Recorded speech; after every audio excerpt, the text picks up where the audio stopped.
네, 안녕하세요. 네, 카이스트 덤상입니다. 예, 감사합니다. 소개해 주셔가지고 감사드리고요. 제가 오늘 짧은 시간 동안 제가 전공하는 분야에서 어떻게 그런 내용들이 어떻게 실생활에 사용될 수 있는지 그런 얘기들을 좀 하려고 준비를 했어요. 그래서 잘 다니는 거에 대한, 오늘 또 여러분들 여기저기 다녀야 되죠. 예, 어떻게 하면 최적으로 다닐까. 그런 문제를 아마 고민을 했을 것 같아요. 그런 데 대한 얘기를 할게요. 그래프 이론이 제가 연구하는 분야인데, 아마 그래프 이론 모르실 수도 있겠는데, 그래도 생각보다 많은 분들이 아세요. 그래서, 심지어는 웹툰 작가분들도 아세요. 어떻게 알았냐 보니까, 제가 어떤 만화를 보는데, 네이버 웹툰을 보니까, 아니, 이걸 보더니, 이런 문제 본 적 있으세요, 혹시? 네. 그래서, 심지어 웹툰 작가분들도 아세요. 이건 안 되는 문제야. 초등학생도 다 아는 유명한 문제다. 이렇게. 이것을 제가 보통 그래프 이론의 시초다. 그렇게 얘기를 하거든요. 케니히스베르크의 다리 문제인데요. 1789년에 오일러가 이거는 절대 불가능하다는 것을 증명을 했었죠. 1736년. 예. 사실은 위상수학 하시는 분들도 계신데 위상수학자들도 이게 자기들 분야의 시초라고 동시에 주장을 하십니다. 앞에 두 분이 앉아 계세요. 그래서 제가 예. 그래서 한붓 그리기라는 것이 있는데 여러분들 붓을 떼지 않고 그림을 그릴 수 있느냐? 한붓 그리기라는 주제가 있죠. 근데 한붓 그리기가 언제 가능하냐 하면 어떤 그래프에서 이런 그림이 있으면 이 그림을 복잡하게 생각하지 말고 그림 그대로 생각하지 말고 섬이나 땅을 점으로 하고 다리를 그냥 선으로 연결해가지고 이런 그래프라는 대상에서 각각의 점이 여기는 3개 연결돼 있네, 여기는 3개, 여기는 5개 이렇게 이게 3개, 5개 이게 홀수냐 짝수냐를 따져서 이렇게 홀수점이 없거나 2개면 한붓 그리기가 가능하고 아니면 불가능하다. 이걸 오일러가 이야기를 했었죠. 다들 그렇게 알고 계시죠? 근데 사실은 오일러는 한쪽 방향만 증명했습니다. 연계 또는 2개 아니면 한붓 그리기가 되지 않음을 증명했고 그 반대 방향은 다른 사람이 했어요. 그거는 제가 스킵하겠습니다만. 그래서 그럼 이게 잘 다니는 문제 끝이냐? 오늘 강연 끝인가? 그건 아니고요. 다른 문제를 또 얘기해 볼게요. 제가 청소차 문제라고 한번 이름을 붙여봤는데요. 어떤 도시가 있는데 구청에서 청소차가 한 대 있어요. 이 청소차를 가지고 모든 길을 한 번씩 돌고 되돌아오고 싶어요. 그래서 한붓 그리기는 이런 그림이 있으면 한붓으로 그릴 수 있느냐 문제지만 사실 못 그리면 끝이 아니라 실제로 청소차는 다 가야 되잖아요. 그죠? 그러면 어떻게 하면 비용을 최소로 하면서 모든 길의 쓰레기를 다 한 번씩 수거를 하면서 올 수 있을까? 그런 문제를 생각할 수 있겠죠. 그래서 각 길에는 예를 들면 이 길을 청소하는데 걸리는 시간이거나 이 길에 있는 쓰레기통을 수거하는데 걸리는 시간이거나 거리라거나 그런 비용이 있겠죠. 그래서 이런 그림이 있으면 여기서 구청에서 청소차를 출발해서 어떻게 하면 최적으로 되돌아올까?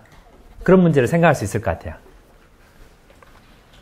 그래서 비용을 최소로 하고 싶다. 그런 문제 생각할 수 있겠죠. 얼마든지 일상에서 있을 것 같아요. 그래서 첫 번째 그림을 보면 이 첫 번째 그림은 가만히 보면 모든 점에 연결된 선이 짝수개거든요. 2개, 4개, 4개, 4개, 2개. 짝수기니까 한붓 그리기가 가능하죠. 한붓 그리기가 가능하면 정확하게 한 번씩 돌고 되돌아올 수 있겠죠.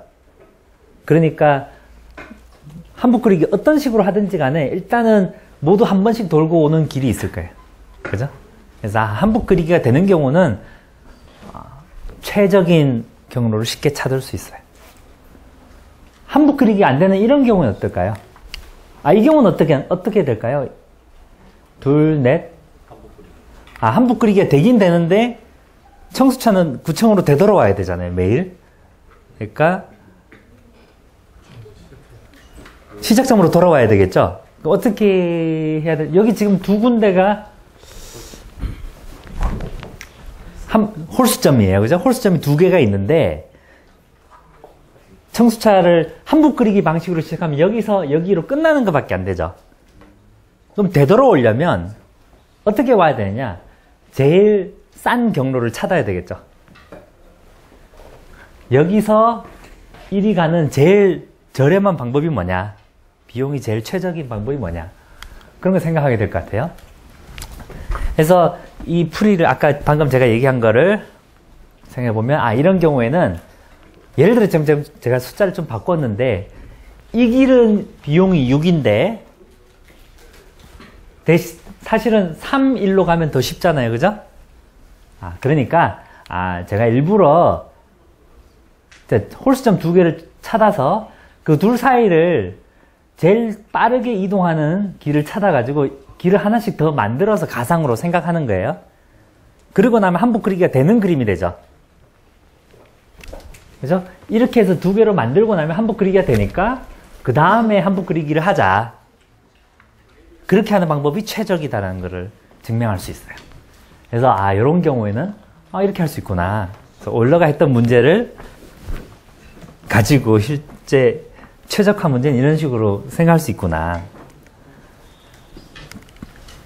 청수차 더 일반적인 경우로 홀수점이 두 개가 아니라 더 많은 경우는 어떻게 할 거냐, 그런 문제가 있는데요. 예를 들어서 이 그림 같은 경우는 홀수점이 4개가 있어요. B, C, D, E 이렇게 4개가 있죠. 다 3개씩 연결되어 있어요. 그러면 어떻게 해야 되냐면, 홀수점이 반드시 짝수개가 있는데요. 이 짝수개 홀수점을 둘씩 잘 짝을 지어서 경로를 딱 어떤 길을 두 배로 할까 생각을 하게 되는데요. 여기 예를 들면 이렇게 B하고 C를 짝 지어서 4로 왔다 갔다 할 수 있고, D하고 E를 짝 지으면 1로 왔다 갔다 할 수 있죠. 그래서 그렇게 짝을 지으면 짝을 지은 데를 길을 두 배로 만드는 거예요. 가상으로.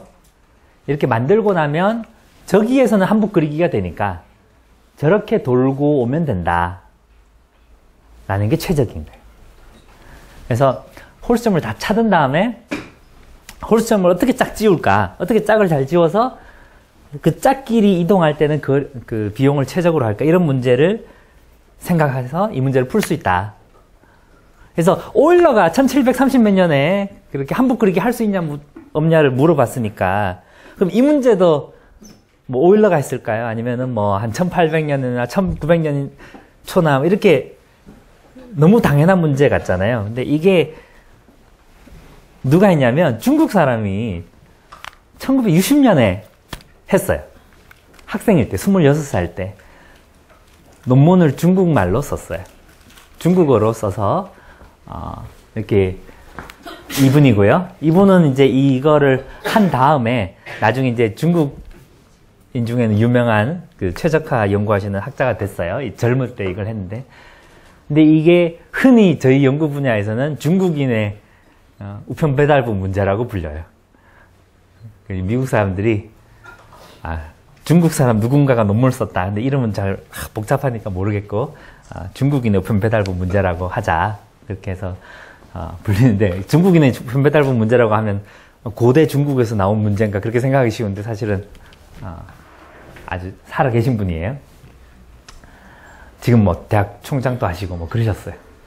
그래서 T-조인이라는 개념이 있는데, T-조인이 뭐냐? 원하는 점, 그러니까 T라는 꼭지점을 딱 주면, 짝수개의 점을 딱 주면 여기서 어떻게 짝을 잘 지워서 변을 고를 거냐. 그래서 예를 들어 짝을 잘 지워서 이렇게 어떻게 연결을 할 거냐. 최적인 연결하는 방법을 찾는, 그러니까 이렇게 연결하는 방법은 T조인인데, 이 중에 가장 최적인 것을 찾는 방법을 이제 청수차 경로 문제하고 같은 거다, 이렇게 생각하시죠. 그래서 중국인 우편 배달 문제를 만든 이분은 최적인 알고리즘을 못 구했는데, 1973년에 에드먼즈와 존슨, 여기 잭 에드먼즈라는 분이 있거든요. 이분하고 존슨이라는 분이 미국 연구소에 계시던 분들인데, 그래프가 딱 주어지고 꼭지점 T개, T 조인을 만든 그 T라는 꼭지점 집합을 딱 주면 최적인 제일 저렴한 T 조인을 찾는 효율적인 알고리즘을 만들었어요.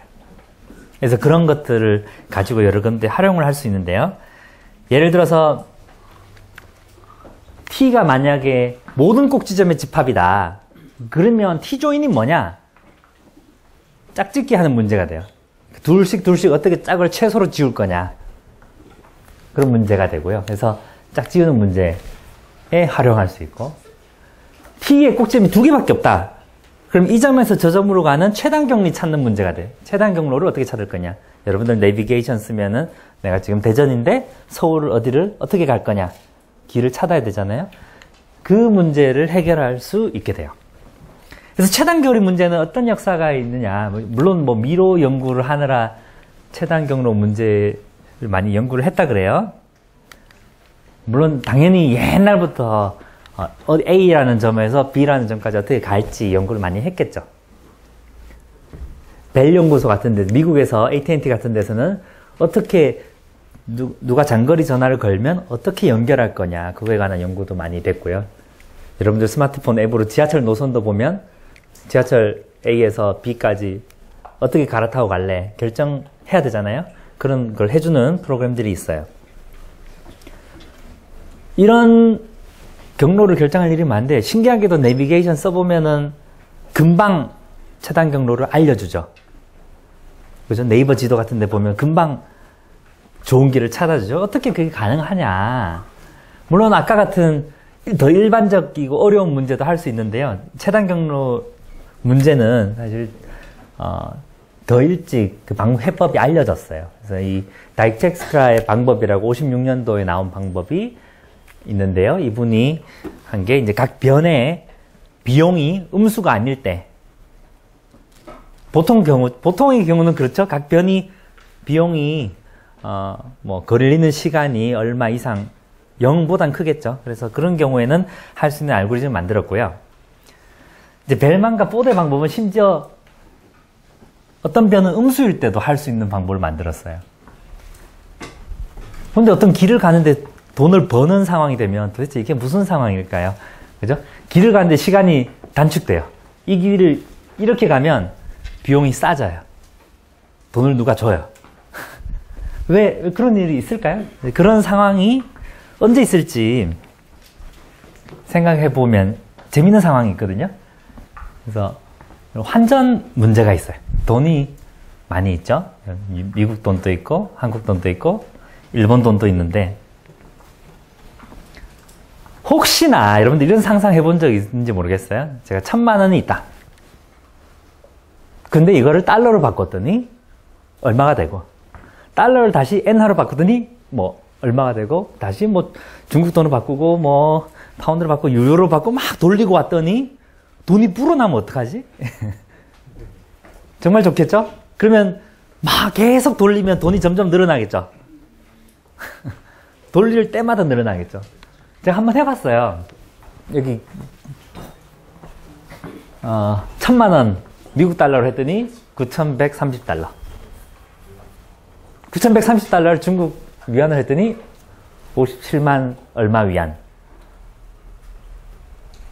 그리고 나서 돌고 해서 쭉 했는데, 에이? 뭐죠?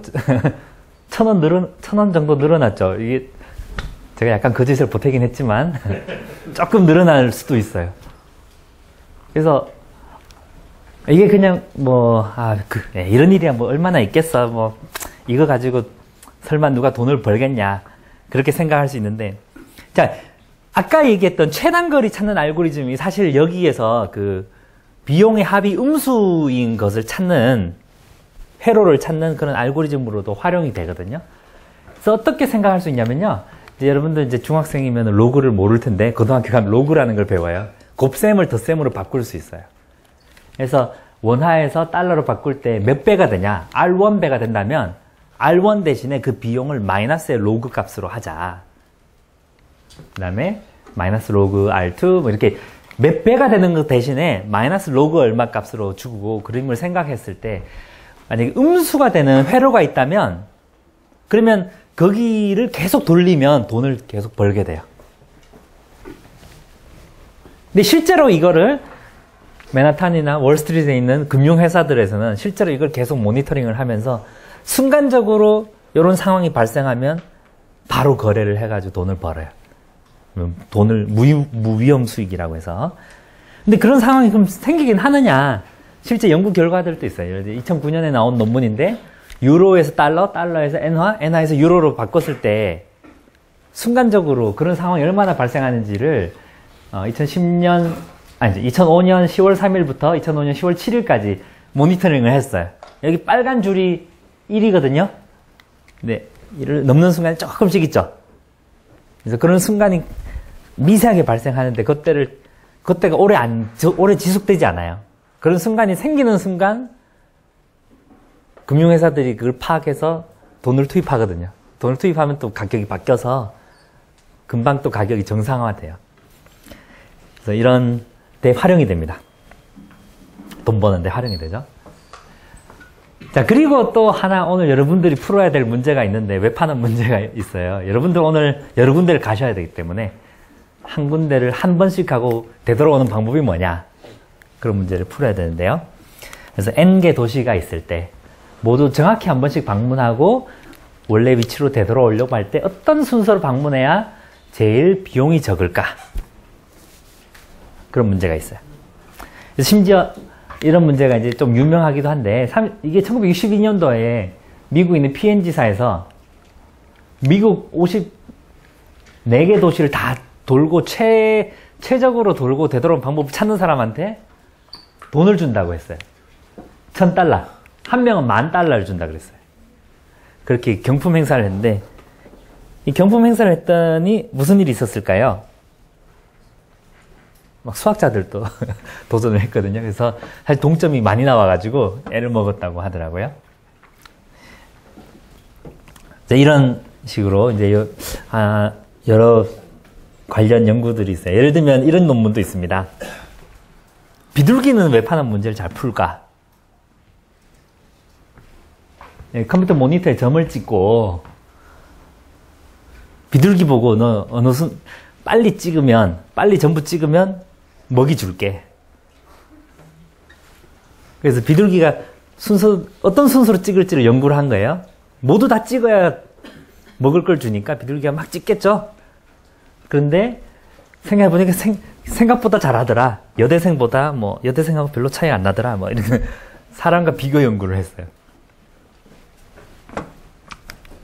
어떤 사람은 스타벅스를 전부, 전 세계에 있는 스타벅스를 다 방문하겠다.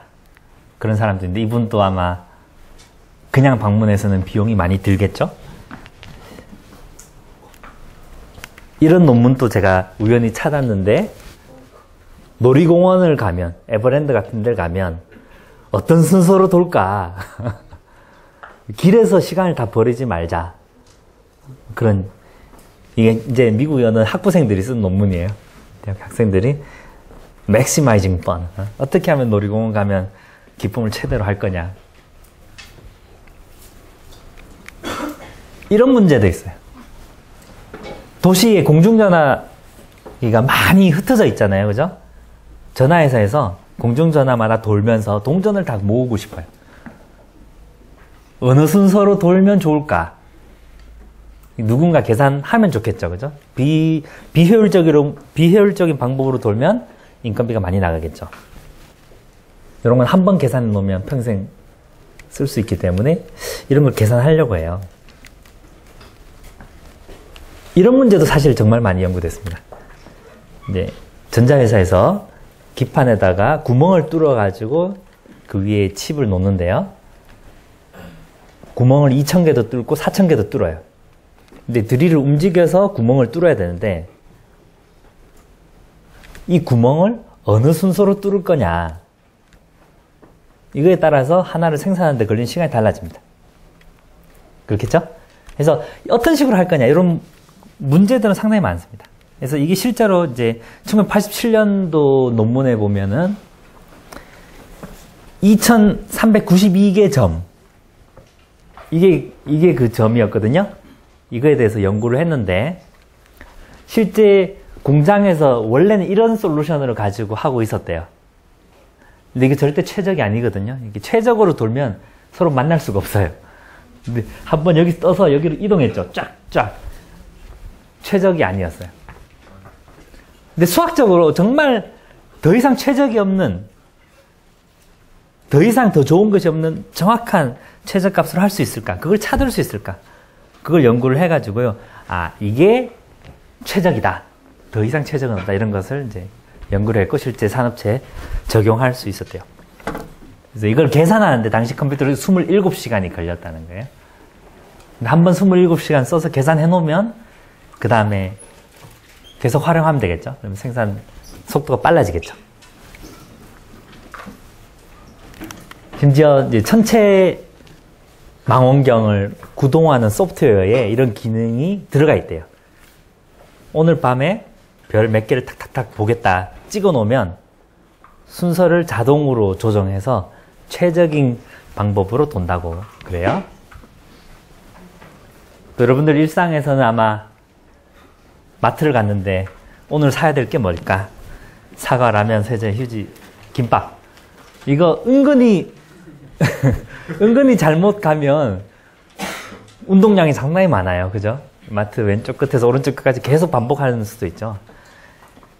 실제로 근데 이게 산업체에서도 상당히 중요합니다. 예를 들어 아마존에서 자기가 물류창고에서 일을 하고 있다.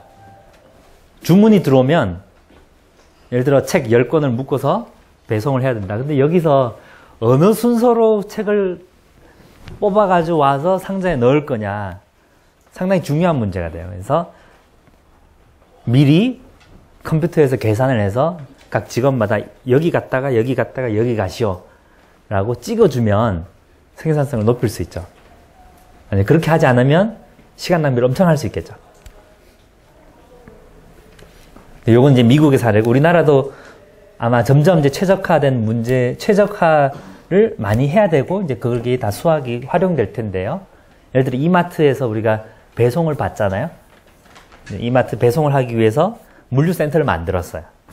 여기는 이제 사람이 이동하는 게 아니라 상자가 이동하는데, 근데 나중에 택배에 실을 때 뭐라고 하냐면, 택배차에 실을 때 어느 순서로 실을 거냐, 이게 중요한 문제인 것 같아요. 가까운 곳에 가는 사람들, 빨리 배달받을 사람들은 택배차 문 열자마자 있어야 되겠죠, 물건이. 멀리 가는 사람들은 택배차 안쪽 깊숙이 넣어놔야 될 거 아니에요? 그 순서도 잘 정하면 더 효율적인데, 그런 것들을 할 때 잘 정해야 될 거예요. 이제 수학적으로 잘 계산하면 더 최적인 걸 찾을 수 있겠죠. 그래서 이런 문제를 도대체 어떻게 풀고 있을까 생각해 보는 문제일 텐데요. 이게 사실 매우 어렵다는 건 이미 알려져 있어요. 그래서 MP 하드라고 해가지고 여러 문제, 특히 이제 PMP가 수학의 7대 난제 중에 하나다 이렇게 얘기하는데요. 그래서 만약에 여러분들이 웹하는 문제를 정말 효율적으로 푸는, 어느 경우에도 효율적으로 푸는 알고리즘을 만들게 되면 $100만 받으실지도 몰라요. 근데 얼마 전에 영화도 있었어요. 어떤 영화였냐면 내용이 어느 수학자 4명이 P가 MP랑 같다는 뭐 그런 방법을 찾게 돼요. 찾으니까 정부 비밀기관에서 나서서 이 사람들을 이제 추적하고 우리나라에서만 써야 된다. 보안을 유지하라면 이렇게 해서 도망치고 하는 영화가 있었어요. 이런 실제로 그렇게 될지도 모르겠지만은 어쨌든 어려운 문제다. 정확하게 모든 경우에 잘 되는 효율적인 알고리즘 찾는 건 어려운 문제고요. 근데 그래도 이런 경우들을 풀어냈어요. 예를 들면 1954년에 미국 랜드 연구소에서는 42개 도시를 도는 최적인 방법을 탁상용 계산기만 가지고 해결을 했어요. 근데 42개를 도는 방법을 그냥 다 해서 최적인 걸 찾으려고 하면 42 팩토리얼이라고 해서 42 곱하기 41 곱하기 40 곱하기 쭉 이렇게 엄청 큰 수 경우를 다 따져야 되잖아요. 근데 그렇게 다 따지지 않고도 해결할 수 있다. 그런 걸 보였어요. 그래서 이걸 심지어 어떤 직원이 이거 손으로 하면 얼마나 걸릴까? 40몇 개. 한 3시간 정도 걸리더래요. 이 부등식 계산을 많이 하는데, 여러분들 이제 부등식이 많으면, 그러니까 변수를 많이 만들고, 그러니까 예를 들어 뭐 뉴욕에서 보스턴으로 바로 갈까 말까 변수를 하나 만들어요. 거기다가. 그럼 42개면은 42 곱하기 41개 나누기 2 정도 변수를 만들어요. 몇백 개의 변수를 만들어서 각 변수마다 이렇게 가면은 1, 안 가면 0. 그렇게 1, 0으로 하는 그런 변수를 만들고 걔들이 만족시킬 부등식들을 많이 써요. 많이 써서 이 부등식 만족시키면서 어떤 최적이 되는 그런 걸 찾아버려요. 근데 계산기만 써도 되더라. 이제 컴퓨터가 발전하니까 점점 많이 했죠. 그래서 77년도 되니까 120개를 했어요. 서독을 돌았는데, 이 마틴 그로첼 교수라고 해서 그 2014년 세계 수학자 대회 때 한국에 오셨던 그 IMF 사무총장 하시던 분이었는데, 이분의 박사 논문이 이거였어요. 여기 왼쪽에 키 크신 분. 그래서 이분도 마찬가지로 그 50년대 개발된 방법을 확장하고 더 좋은 아이디어를 집어넣어서 한 거고요. 그러면서 이제 점점 많은 수의 도시에 대해서도 할 수 있다는 게 나와요. 예를 들면은 7,397개. 이건 전자기판에서 나온 거고요. 오른쪽은 미국의 도시를 다 해보자. 13,509개. 점점 사람들이 욕심을 부려서 15,000개도 하고, 독일 24,000은 아마 스웨덴의 모든 우편 번호를 다 찍어서 하는 거 이런 걸 했어요. 제가 현재까지 아는 걸로 제일 많다고 생각하는 게 이거거든요. 85,900개. 이게 AT&T 벨 연구소에서 VLSI 응용을 하다가 나온 실제 칩 설계에서 필요한 문제예요. 85,000개의 구멍을 어떻게 뚫을까? 아니면 칩, 어떤 순서로 할 거냐? 그런 문제인데, 이제 2004년에 경로는 찾았어요. 근데 이거보다 더 좋은 게 없다는 걸 증명하는 게 더 어려워요, 사실. 그 증명이 2년이 걸렸고, 이 값도 이제 이 값이다. 이거보다 작은 게 없다. 이렇게 걸렸는데요. 이 컴퓨터 한 대를 쓴 게 아니라 엄청 많은 컴퓨터를 연결해서 썼고요. 컴퓨터 한 대로 계산했다면 130년이 넘게 걸렸을 거다. 그렇지만 이게 수학적인 개선이 없었으면 136년이 아니라 10,000년이든 1,000,000년이든 이렇게 걸렸을 수도 있는데, 수많은 새로운 아이디어가 들어가서 그렇게 됐고요. 그래서 요걸 제일 열심히 하고 계신 분이 있는데, 워털루 대학의 빌 쿡 교수라고 있어요. 이분이 책도 쓰셨어요. 이 In Pursuit of Traveling Salesman이라는 책도 쓰셨고, 이 좀 대중적인 책이고, 여러분들 아이폰 가지고 계시면 아이폰에서 앱스토어에 가면 이 TSP를 풀어주는 앱이 있어요. 이분이 만든 건데, 여러분들 다운받아가지고 도시 이렇게 딱 찍으면, 어떤 순서로 돌아야 될지 알려주니까, 오늘 여러분들 어디로 갈까 이렇게 딱 찍어보시면 경로를 알려줄지도 모르겠어요. 그래서 이 콩코드라는 프로그램을 만들었는데, 제가 이제 대학원생 때 이분 수업을 듣는데, 이분이 숙제로 매주 웹하는 문제 푸는 거를 시켰어요. 처음엔 도시가 적다가 다음엔 점점 많아지고 해서 나중에 되면 정말 많은 걸 적용해야지만 풀 수 있는 그런 문제가 나왔어요. 그랬고요. 그래서 여기까지가 제가 오늘 준비한 거고요. 빨리 끝나네요.